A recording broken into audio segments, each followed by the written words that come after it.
It's taking a moment to get into Facebook. No problem. Also, Marie, I think, I don't know if the yours is on hide non-video participants. Perhaps it is.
We are having some Facebook issues. Stand by.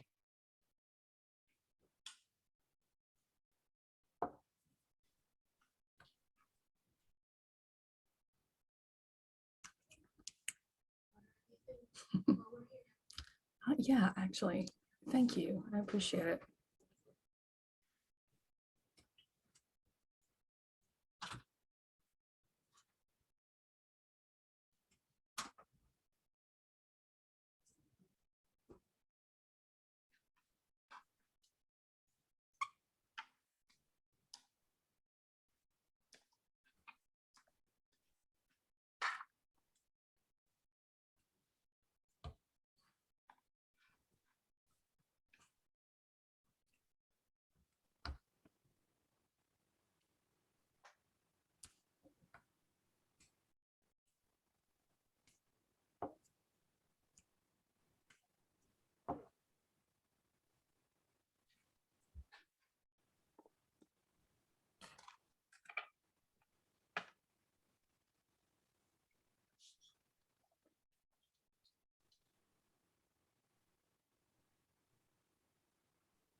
Thank you. Yeah, thanks.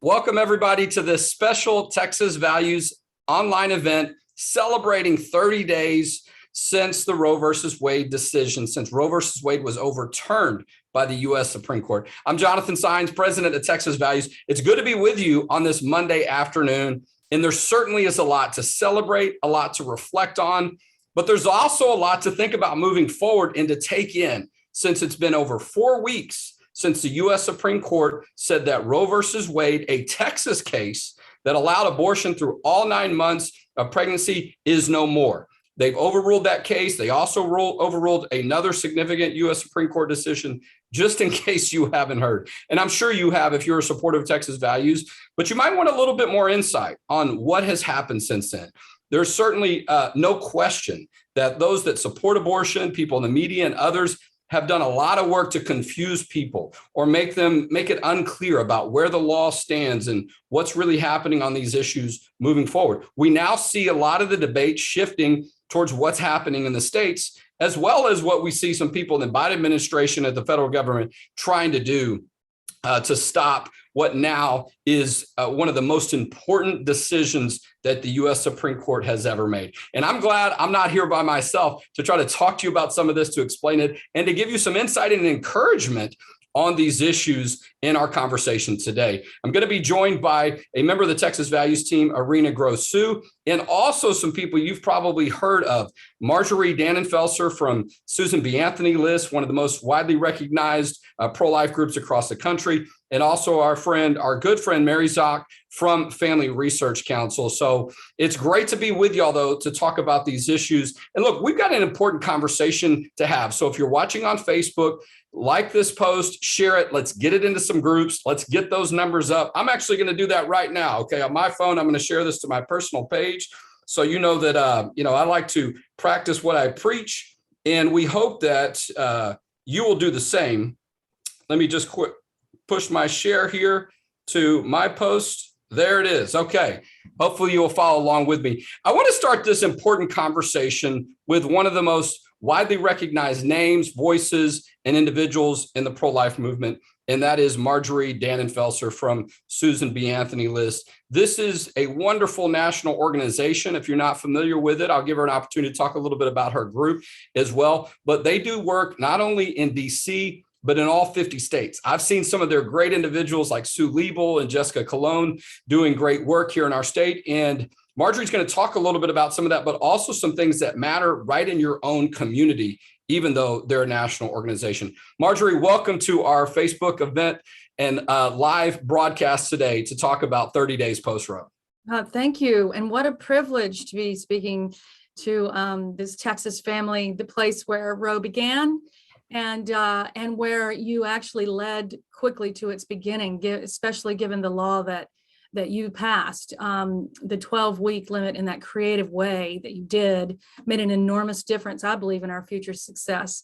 But let me just start by saying that, we fought this battle for 50 years almost. We stood on the shoulders of giants. We still do. And we're trying to, I believe now is the harvest, now is the springtime for the pro-life movement, the moment at which all those 62 million little boys and little girls who are lost to us, but gained in heaven, their death was not for nothing. It was not in vain. And we've learned a lot in these years about who we are as a nation and who we don't want to be.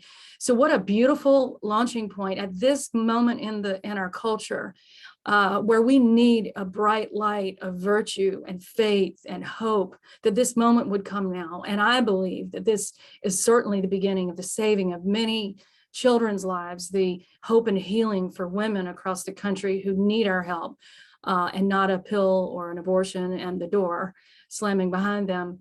This moment of such great hope that it will infuse other movements and other hopes and dreams that we have for this nation.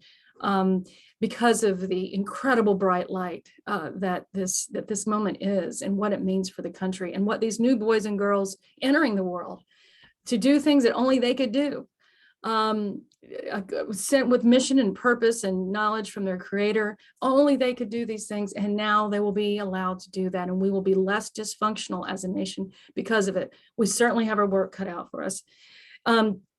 When we found out that the court was going to listen to this decision, we had already been at work, but we really got to work in earnest in May of last year, making sure that every governor who could possibly be looking at a new law in their state was ready.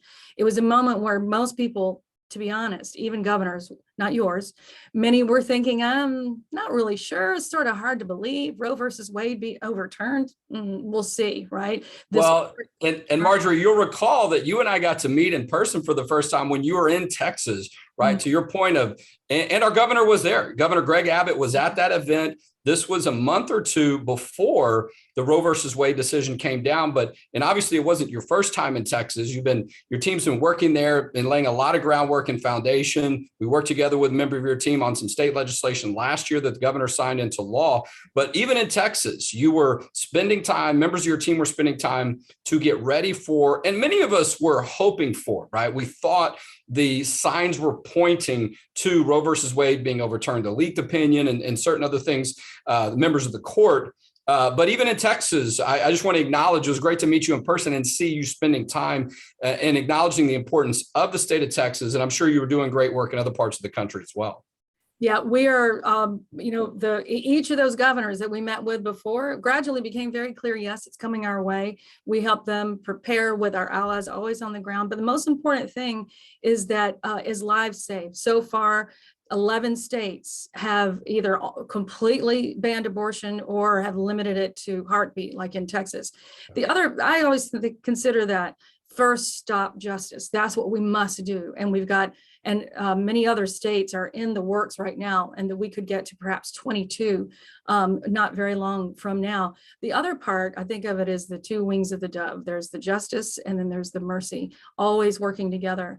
The mercy is very much laid at the feet of the women who are experiencing pregnancy in an unexpected way, that there are issues in their life that they need addressing, and as well as helping them and their child at a moment where there is real need. And that we have an organization within our SBA list called Her Plan, and that's what that is. And we're very privileged to beginning work in Texas, and the idea is that we're in every state that has been most ambitious for life.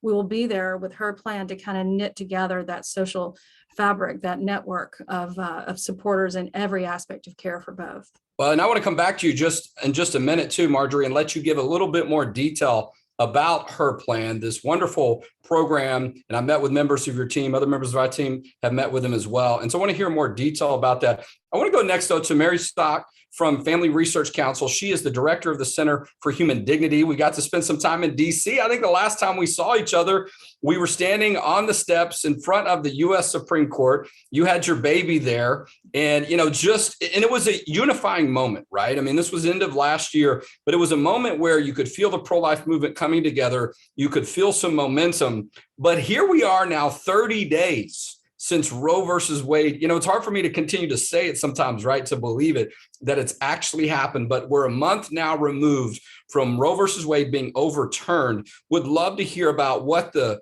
last 4 weeks have been like. I'm sure your work increased a lot like all of us, but what that experience has been like and why it's been so significant for a national organization led by our good friend, Tony Perkins, that I know has been working and praying for this moment for so many years.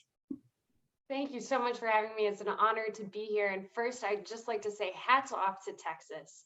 Texas has been a friend of the unborn child for a long time now, working to defend the unborn child, beginning at the moment of conception, and even getting creative when there wasn't the option to defend life in the womb prior to viability with the Texas Heartbeat Act. And that brilliant mechanism that has been saving lives in Texas for months now really just shone light on how all states should follow in these days in the post-Dobbs decision. So grateful for the people of Texas, so grateful for the work that they have done there.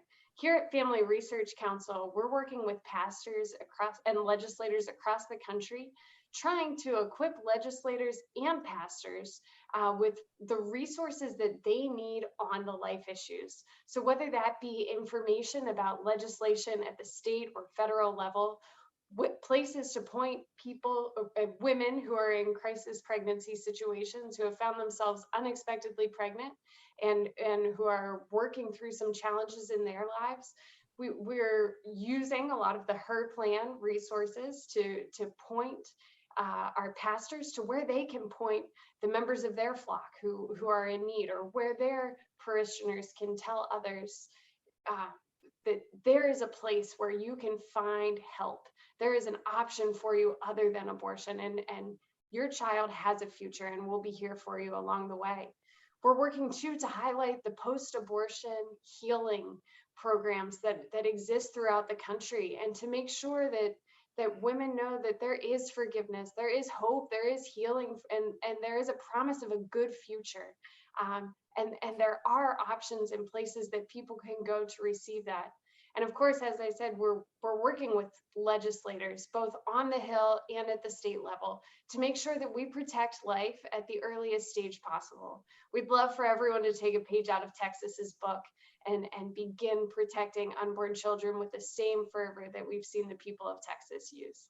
Well, and I appreciate that, Mary. And I'm going to make some comments in just a minute about the state of the law and the policy here in the state of Texas, because it's not all the same, right? A lot of people have been confused or misled or whatever by the media to think, okay, Roe versus Wade has been overturned. That means abortion is illegal throughout the entire country. As much as I would like to see that be the case, that is not the case. The decision sent the decision back to the states. The U.S. Supreme Court essentially said, this isn't our decision to make. We're going to let the people and their legislative bodies work it out and decide. And that means you've got different areas to focus, and depending on what the state, where the state was set up or what they were ready for. Many states quickly or were already primed to have a law that says abortion is not allowed and lives are saved throughout all stages or many stages. And I know that's something y'all been doing with different graphics, sharing information throughout the country, showing what the map looks like throughout the country, as much as we've been trying to do our work here in the state of Texas. I know y'all have got that national reach. I saw some of your colleagues last week in Arizona at a conference are doing great work with that.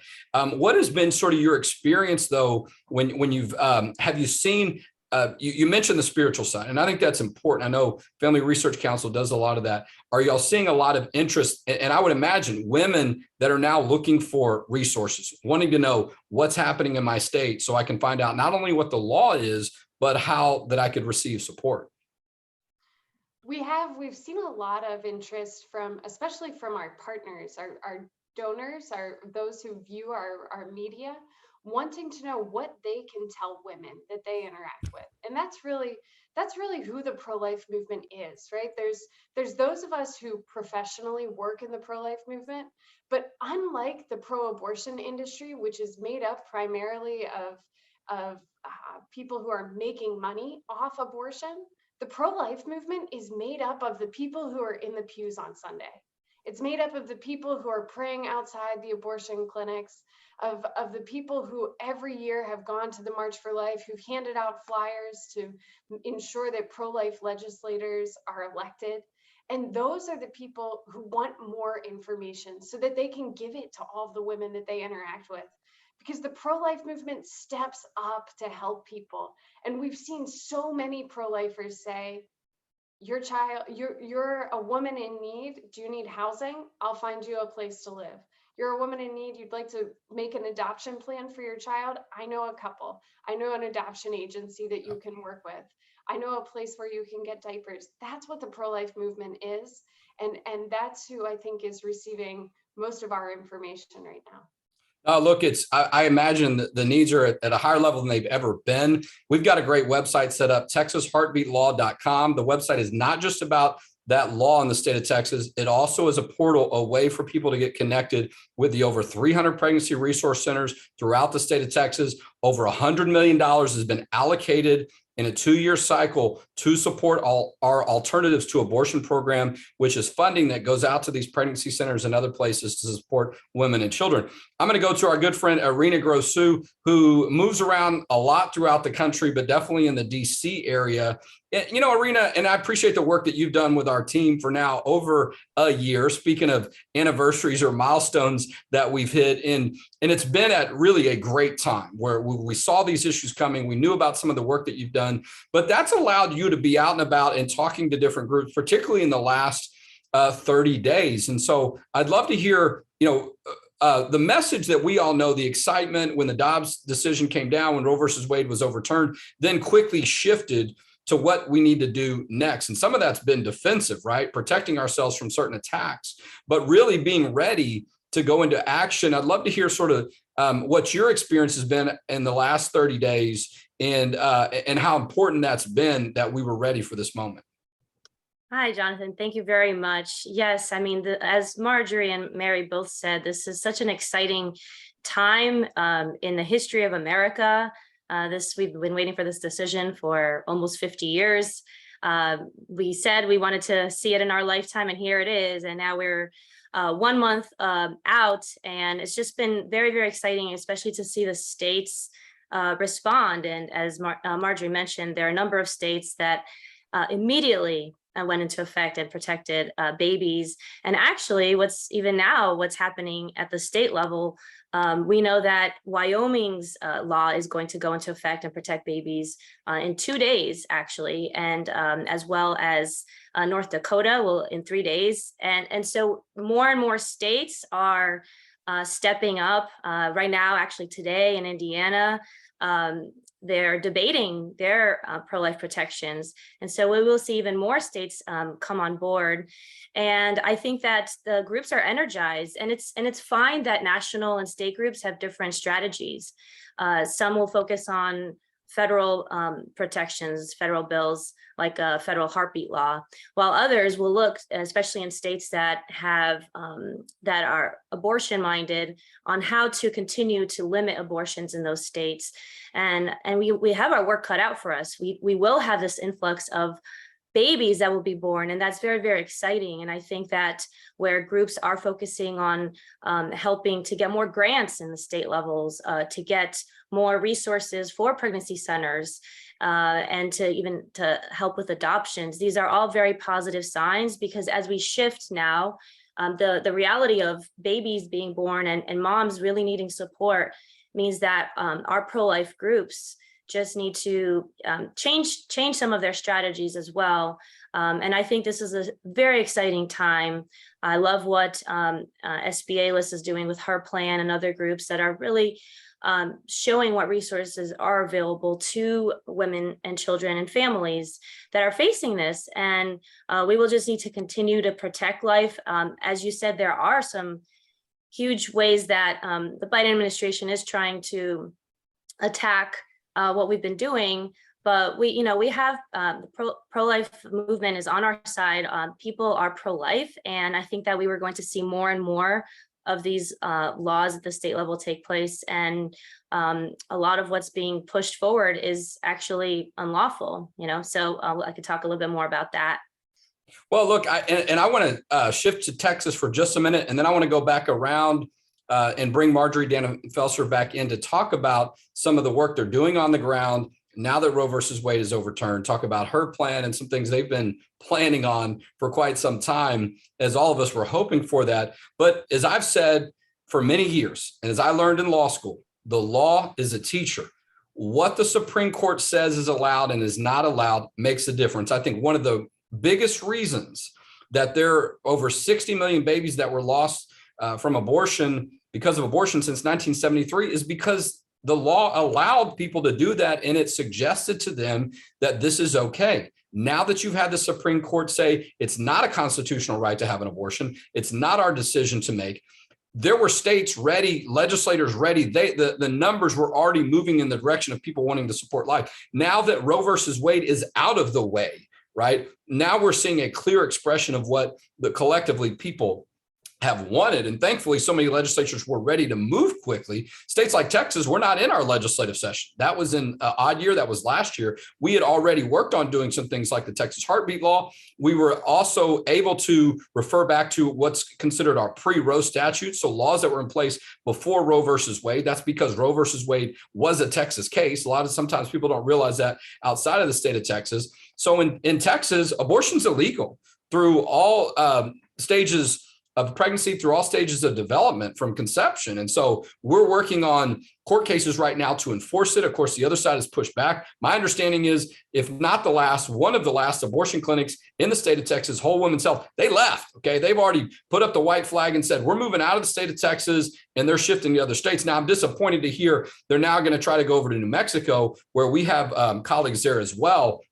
And we'll be working on how to create that environment and not allow people to sort of take advantage of some of these things, and I think take advantage of women. That's some of the work and the ability we have to leverage with Texas Values. We're a part of the Family Policy Council Network. There are 40 state groups throughout the country that are family policy councils. We're the one designated for the state of Texas. As a matter of fact, I was in Arizona last week meeting with just about a representative from just about all of those groups, including SBA List, FRC had someone there, Joseph Back Home, and a lot of the great groups that we work with. And we're working on how do we figure out the best strategies moving forward, and also about how to serve women. So, and that's key. But in the state of Texas, abortion is illegal. If you hear otherwise, it is a misstatement of the law. We're going to continue to work on enforcing that with the great help of our Attorney General, Ken Paxton, and other members of our state legislature. Marjorie, I want to bring you back in the conversation. There's been several references to her plan. I'd love for you to give a little bit more detail and let people know the significance of this project and how they can get involved with it. Sure. And for us at SBA List, there's two on the ground. One is our battleground state door-to-door work, which is vital. We'll reach 4 million people at their homes in battleground states for the Senate and the House and governorships. The other on the ground is really close to home, and that is her plan. It stands for her Pregnancy and Life Assistance Network.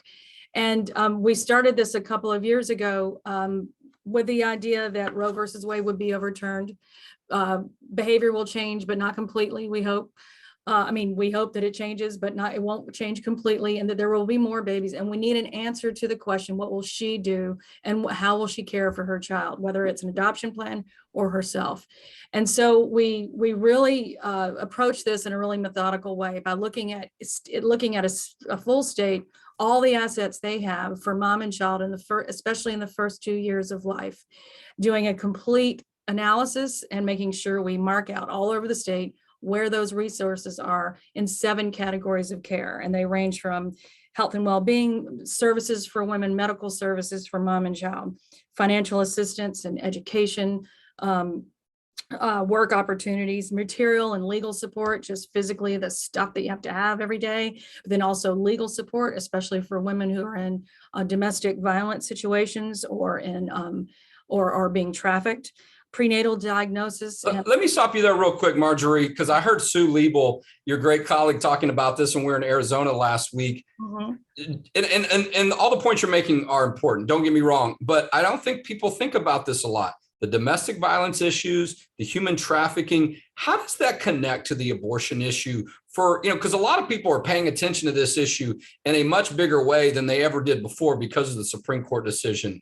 Talk to us just for a minute about those key areas and why that allows a lot of times for people to take advantage of people and for us to see a higher level of abortion. Well, in all these areas, and certainly in the area of trafficking, the most extreme, there is pressure to abort. These are the 7 triggers of why people have abortions in the first place. And there isn't a pressure cooker situation greater than in a sexual trafficking situation or a domestic violence situation. So being connected to those resources that can help a woman at that point, along with a mentor to make sure that she has somebody to walk with, is vital.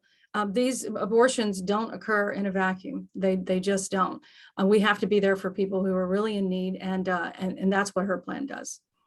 Well, I'm real excited. We were excited to learn more about it this year, and love the work that y'all are doing. Real quick, before we shift gears back to Mary, look, I know we want to continue to educate people on these issues, but there's no doubt in an election year, a mid-year election like the year we're in, we also have statewide races on the ballot here in the state of Texas, that we see candidates and elected officials sort of scrambling for messages and being over political. But, I do think we're going to see people that care about the life issue embrace that more, people that are running for office. I mean, what is your thoughts on the impact that the Roe versus Wade decision, the Dobbs decision, if you will, have on our elections moving forward, at least for this year? Will have an enormous impact, the most in 50 years. Also, however, it increases intensity on the other side because they feel their rights are being taken away.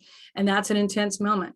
So in battleground states and battleground House seats, this is going to be the story from here on out until Election Day, hearing the narrative on both sides. Ours is the true one. We finally get to say, finally, our elected representatives get to reflect the will of the people in the law. That's justice. The other side will be saying they all want to ban abortion. They all want to make sure that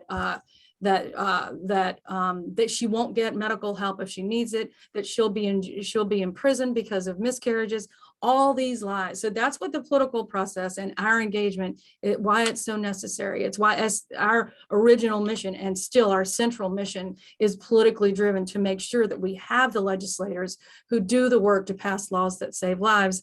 But if we fail in getting back either House of Congress, or say we lose both, we lose everything, because they will pass the so-called Women's Health Protection Act, which basically puts Roe versus Wade back on the books, make sure that we can't do anything. And they absolutely are making sure that pills get illegally sent to women in every state, to circumvent the laws in those states so that they can have their abortions in the bathroom alone and scared, and with far more physical risk than they would have ever had before.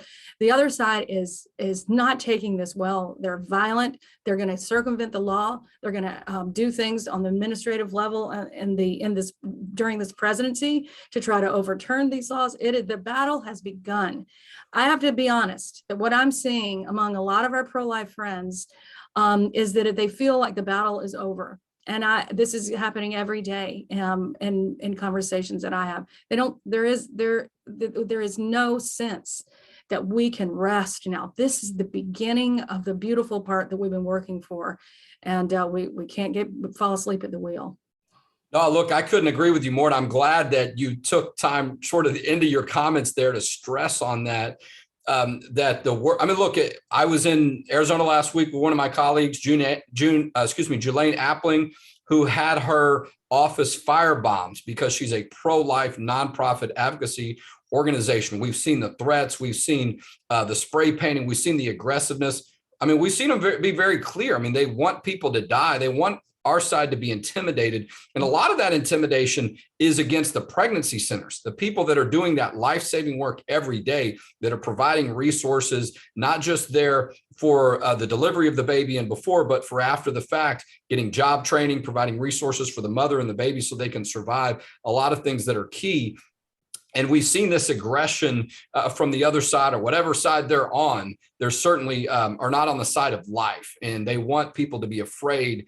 And so, look, if those pregnancy centers are not able to continue to do that work, that is going to have a huge negative effect. And I'm going to go to Mary real quick, because we saw a vote taken on this in Congress. I don't know if it was a resolution or sort of a statement of support. Maybe you can categorize it better for me, because I do most of my work primarily at the state legislative level. But the vote was about saying, hey, condemning the violence against pregnancy centers. And I don't think they could get, I don't know if any Democrats or a majority of votes to say this shouldn't be allowed. We should be able to at least come together on this issue. You're absolutely right. And that's what we've seen from Democrats in Congress since the passage of Dobbs. The Republicans have responded in Congress with efforts to support women and moms. We've seen all sorts of creative legislation that protects pregnancy resource centers, that offers child support, offers a child tax credit, offers adoption support. We've seen that creativity in supporting women to achieve their dreams and to carry their child to term and to make the best plan possible for their child. From the other side, we've seen destruction, we've seen violence, we've seen an effort to codify Roe, to mail chemical abortion pills, which and I'm going to stop you for just a second, Mary. Those two key points. Number one, that Congress could codify Roe, as significant as it was that we overturned Roe versus Wade, and now we've got states that have the ability on their own to decide this. That doesn't mean that the House and the Senate at the federal level could not take action that extend that, right? I mean, that they certainly could do that. They've got the ability to do that, whether or not they have the votes, but they're trying. This to Marjorie's point about we can't rest and act like, okay, just because Roe versus Wade is overturned, our work is done. Because again, that decision simply says that there's no constitutional right to an abortion and the states get to decide, but the federal government could have something to do that with the House and the Senate. And to your other point about what we're seeing, the attacks on some of on the pregnancy centers and what could end up happening with election results, there's a lot of the chemical abortions was the point I was going to make. Overwhelming majority of abortions are not surgical. There's these pills and these different chemical ways that are sometimes hard to know or can be easy to hide through the mail and other methods. So you're right on point with that. Right. And what we know about chemical abortion is that the rate of complication increases significantly the further along a woman is in gestation. And so these organizations that are mailing women chemical abortion pills and then telling a woman, act as your own doctor. You figure out how far along in your pregnancy you are. Well, they're relying on the rhythm method, which they would make fun of in any other context. But in this context, they're fine with a woman using the rhythm method to date her pregnancy.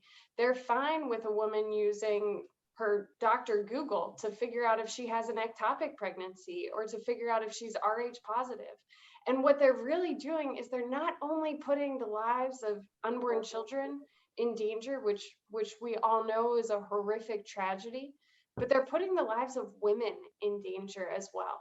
And this is really just showing the true colors of the abortion industry, that they don't care about children, obviously, but they also don't care about women. Well, and Mary, look, if only 3% of their business, as many of them said for years, was about abortion and 97% was everything else, why are they all of a sudden all of them or many of them closing in states where abortion is no longer legal? I think we've seen that truth come out that we've known for many years, certainly in the state of Texas and others. I want to bring Irina Grosu back in, and then we're going to come back around one more time and do like just a 1-minute closing of what y'all think is the most important thing for people in the pro-life movement and Americans across the country to be thinking about in this issue. Because one of the things that I think has been very key, this is an extraordinary moment that we have where so many more people are focusing and thinking about the issue of life. They're thinking about the issue of abortion at a higher level than they ever have. And maybe people that have never even given it much thought before, we've now sort of got their attention. And I think it's a great opportunity to share good information. But let me, Irina, we visit a lot on this issue. We've done several events. We did an event in June, right, celebrating 9 months of the Texas heartbeat law, anticipating that we would have a good decision. We have a state law, thanks to the great work of SBA List and others, that says you can't have mail order abortions in the state of Texas. So we've done some great things in Texas, and other states have too. But look, I mean, we saw a lot of congressional hearings on this issue. There still is something reason to be concerned, but I do think that we've had a lot more people maybe that we wouldn't have been aware of, or now showing some of their true colors. We've seen some people change parties, seeing people be a little bit more confident to be pro-life now that Roe versus Wade is behind us. Yeah, that's right. And I think that, as I mentioned before, the majority of Americans are pro-life, and this shows that how far out the U.S. was compared to the rest of the countries. Before Roe was overruled, America was one of 7 countries that allowed abortion until the day of birth.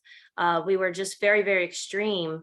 And, when people see what abortion does, and actually live action, and other groups have taken videos to the streets of what abortion does, people who say that they're pro-abortion, once they see what it does to the child, and as to Mary's point, just even the harms to the woman, they say, oh, I'm not for that. And I think that that's part of building the culture of life now. That will have to be part of our work. And as Marjorie said, look, we cannot be sleeping at the wheel. The other side is really aggressively pushing for things that to continue to have abortion in whatever way they can. And so scaring women into thinking that if she has a miscarriage or if she has an ectopic pregnancy, well, neither of those things are abortions. EMTALA, for example, which they're trying to push to protect abortion, it does not apply to those issues. And as well as pharmacies, they're really just recently, a couple of weeks ago, the Biden administration pushed for pharmacies to provide chemical abortions on pain of being called discriminatory. And this is an affront to conscience protections as well. And I think that as we're looking at these issues, and pro-life groups cannot stand silent, we need to continue to do the work. We will see some major attacks on conscience in hospitals, from physicians, for medical professionals. And that is an issue that the pro-life movement will need to take up, because doctors and healthcare professionals have a right to practice according to what they were meant to do, which is the Hippocratic Oath, and to protect life, not to harm women and children. And so we have our work cut out for us. Obviously, this has been such an amazing time and celebration, but we have a lot of work ahead of us, and we need to continue to stand strong, because the other side is going to continue to push the envelope as much as possible.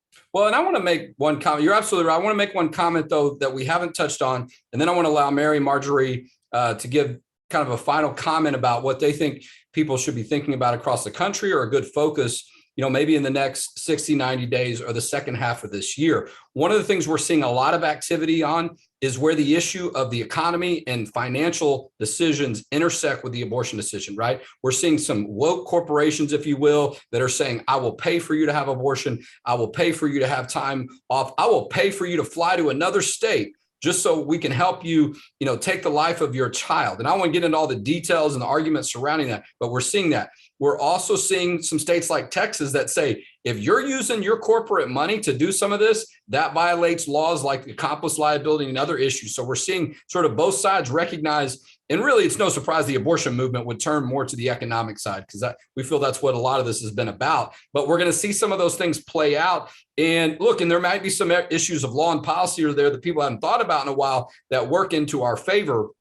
But we know, our friend Abby Johnson tells us, this is a financial decision for a lot of women. $200 can be the difference of whether or not a woman has an abortion or not. And so the more that we can provide those free resources and help her see that she shouldn't have to make a decision like that, and it shouldn't come down to that, I think we can be in a better position moving forward. But I don't think we should be afraid to look at where we can have law policy made, or we can push back against those things, or we can engage in litigation when we need to enforce laws that exist to not allow women to be taken advantage that way, or for these corporations to think they can provide that care for an abortion, but not for when the woman delivers the baby, as we've seen in a current setting. Mary, I'm going to go back to you. We're going to go reverse order, and then we'll end with Marjorie. Just about 30 seconds, 45 seconds, what you think people need to be thinking about, and maybe what, services or things that Family Research Council provides that you want to point to people on this important issue. Thanks so much. And it's been great being on here. I'm honored to be part of this today. Family Research Council has a signature event called Pray, Vote, Stand. And that's where I think people need to be right now. First, we need to be praying. We need to be praying for the protection of unborn life in all stages, in all states. And we need to be praying for the heroic members of the pro-life movement who are working to bring that about. We need to be praying for moms in need, for their courage, for their safety, for the protection of their unborn child. We need to be praying for the family to be strengthened, and for pro-life legislators to work to accomplish those goods. And we need to vote. As Marjorie mentioned and Irina mentioned, these elections are so important. And we need to do everything possible to ensure that pro-life legislators are elected again. And then we need to stand up for life. And Family Research Council has a number of resources on our website. We have our new Washington Stand, a news outlet where you can receive the news on all of the issues that we're seeing today from a biblical worldview perspective. We have information on resources for pregnancy resource centers, for post-abortive healing, for adoption care, and info on chemical abortion and how you can work to support pro-life legislators across the country. So I'd encourage you to pray, vote, and stand. Well, thank you, Mary. I appreciate you being a part of our online event today. And please send our regards and our well wishes and our thank yous to Kana, to Joseph Backholm, who I saw last week, and of course, our great friend, Tony Perkins. So great to partner with y'all for so many years. Marjorie, you guys, I was at that event earlier this year in Texas, in Dallas. I was blown away. Not that I should have been all that surprised, but I got a really strong sense of the vast nature of the different work and the different fields and topics, if you will, as far as advocacy that you're involved in, places that you're involved in, and different aspects to your work. What do you want people to be thinking about in the second half of the year as we move forward, now that we're 30 days after Roe versus Wade going down? Well, Mary nailed it. I mean, by the grace of God, we really focused on winning elections, a U.S. Senate, a president, confirmation battles ending up in Supreme Court justices that are just. And because of that work and God's grace, God, with our help, has overturned Roe versus Wade, allowing his children to actually enter the world for the purposes that it was designed for them. So go with the date that brought you. Stay focused on winning battleground elections on the federal level so that we can preserve this Roe versus Wade victory, also in the state legislatures so that we can preserve the laws that get passed that save lives. And the other piece, so stay focused on the vote. And then the other piece is continue and double down on the service to women in your backyard. The hands and feet of and the Matthew challenge to us, which is to be the servant of all. And that's in the end, if we can serve and empty out all of our own ambition and pour it out our love on others, then it will have been a beautiful pro-life movement, one worthy of the term life. No, I couldn't have said it any better. And look, it's great also for y'all. And I thank y'all so much for coming on, because one of the things that we work very hard on at Texas Values is building those partnerships, creating more unity in the pro-life movement and other issues as well. And that's by spending time together, sharing information, but also making some of our platforms and the things that we do available so you can share the information with people. And so together we can continue to have this pro-life movement, this pro-life moment move forward in such a robust and a successful way. And we've got a great opportunity for people to learn more about these issues too. We've got an event on September 23rd and 24th. This is our Faith, Family, and Freedom Forum. This is the largest educational faith and family and pro-life event in the state of Texas. We have it every year. It's going to be at Great Hills Baptist Church in Austin, Texas, September 23rd and 24th. We've got some great announcements of speakers that we're going to have coming up really soon. So we want people to come along board, to come to our event in person. It's a 2-day event. I know it's a lot of time to spend with us, but you'd be surprised the amount that you learn. We usually have about 30 different speakers and some incredible ones in the past. You can check our website for some of that information. And if you see value to the work we're doing, we are a 501c3 nonprofit organization. We ask you to continue to support us and to consider a tax-deductible donation that you can make at our website, txvalues.org. Irina Grosu, Mary Szoch from Family Research Council, Marjorie Dannenfelser from Susan B. Anthony List. Thank you so much for being a part of this event today. God bless you in the work that you're doing, and we look forward to talking to you again soon. Thank you. All right, that wraps up our event. Stay tuned to our website for more updates at txvalues.org.